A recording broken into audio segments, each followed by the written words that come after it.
एक श्रोता ने पूछा है, व्यर्थ के विचार चलते रहने के कारण मैं एकाग्र नहीं हो पाता और एकाग्रता ना हो पाने से मैं पढ़ नहीं सकता।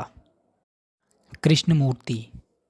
व्यर्थ के विचार चलते रहने के कारण आप पढ़ नहीं पाते, ऐसा नहीं है, बल्कि आप जो पढ़ रहे हैं उसमें आपकी रुचि नहीं होती, इसलिए आप पढ़ नहीं पाते। जब आप कोई जासूसी कहानी या उपन्यास पढ़ रहे होते हैं, उस समय तो आपके विचार इधर उधर नहीं भटकते कि भटकते हैं। आप जो कुछ पढ़ रहे होते हैं, यदि उसमें आपकी रुचि हो तो कोई भी दूसरा विचार आपको तंग नहीं करता या करता है। इसके विपरीत होता यह है कि उस पुस्तक को छोड़ पाना ही कठिन होता है। क्या आप जासूसी कथाएं पढ़ते हैं? क्या आप उपन्यास पढ़ते हैं? नहीं पढ़ते। फिर आप क्या पढ़ते हैं? वही जिसे पढ़ने के लिए आपसे आपकी कक्षा में कहा जाता है। उन सारी चीज़ों में यदि आपका मन ना लगता हो तो ऐसा होना स्वाभाविक सी बात है।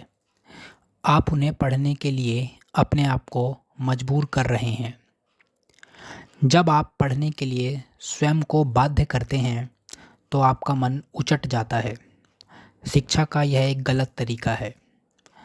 लेकिन यदि बिल्कुल बचपन से ही आपको इस बात का पता लगाने का अवसर मिलता रहे कि आपकी रुचि किस बात में है, तो आप एकाग्रता के लिए प्रयास किए बिना ही स्वाभाविक रूप से सरलतापूर्वक एकाग्र हो सकेंगे।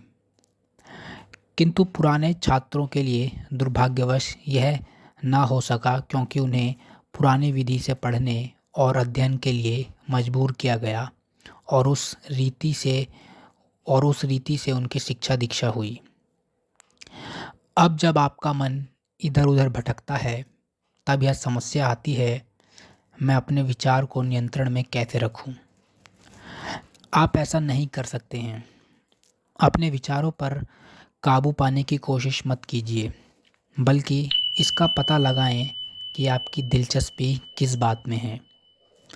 दुर्भाग्यवश आपको अपनी परीक्षाएं भी पास करनी हैं, आपसे इसकी उम्मीद की जाती है।